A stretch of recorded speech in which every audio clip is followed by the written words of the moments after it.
চীনত কমিছে প্ৰত্যক্ষ বিদেশী বিনিয়োগ। বিপদত বিশ্বৰ দ্বিতীয় বৃহত্তম চীনৰ অৰ্থনীতি। চলিত বিত্তীয় বৰ্ষত বিনিয়োগ কেৱল $1000 কোটি। তাৰ পৰিৱৰ্তে বিনিয়োগকাৰীয়ে উভতাই ল'লে $1500 কোটি। চীনৰ অৱক্ষয়ৰ লাভ উঠাব পাৰিবনে ভাৰত চৰকাৰে?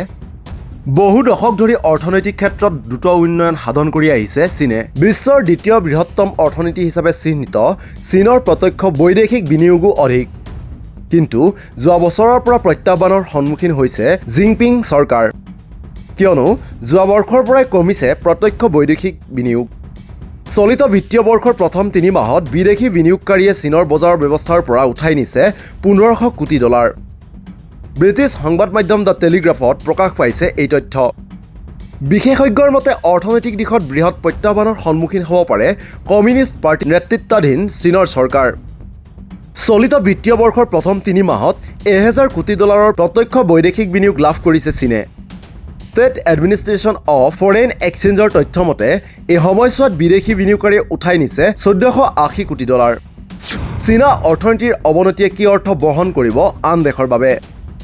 উল্লেখ্য যে বিশেষজ্ঞৰ মতে চীনা অৰ্থনীতিৰ অৱনতি ঘটিলে সেয়া কেৱল চীনৰ অৰ্থনীতিতে সীমাবদ্ধ হৈ নাথাকে, বৰঞ্চ তাৰ কুপ্ৰভাৱ বিশ্বৰ আন দেশৰ ওপৰতো পৰিব। বিশেষকৈ তেল ৰপ্তানি কৰা দেশৰ ওপৰত পৰিব কুপ্ৰভাৱ। চীনৰ বন্ধু ৰাষ্ট্ৰ হিচাপে বিবেচিত ছৌদি আৰবকে ধৰি পশ্চিম এছিয়াৰ তেল ৰপ্তানি কৰা দেশসমূহত ইতিমধ্যে তেল উৎপাদন কমিছে।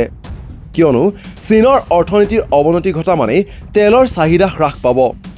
আমেৰিকা যুক্তৰাষ্ট্ৰৰ সৈতে থকা চীনৰ ভূ ৰাজনৈতিক উত্তেজনাৰ বাবেই বিদেশী বিনিয়োগকাৰীয়ে বিপুল পৰিমাণৰ বিনিয়োগ প্ৰত্যাহাৰ কৰিছে।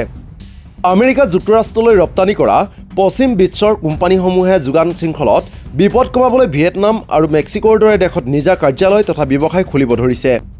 উল্লেখ্য যে 2008 চনৰ পৰা চীনৰ ৰাষ্ট্ৰপতি হৈ থকা জি জিনপিঙক লৈ বিৰক্ত হৈছে চীনৰ মানুহ। চৰকাৰে লোৱা বহুতো পদক্ষেপত ক্ষোভিত হৈছে চীনৰ মানুহ, যাৰ প্ৰতিফলন দেখিবলৈ পোৱা গৈছে চীনা অৰ্থনীতিত। কোভিডৰ পাছৰ পৰাই সমস্যাৰ সন্মুখীন হৈ আহিছে চীনৰ অৰ্থনীতি।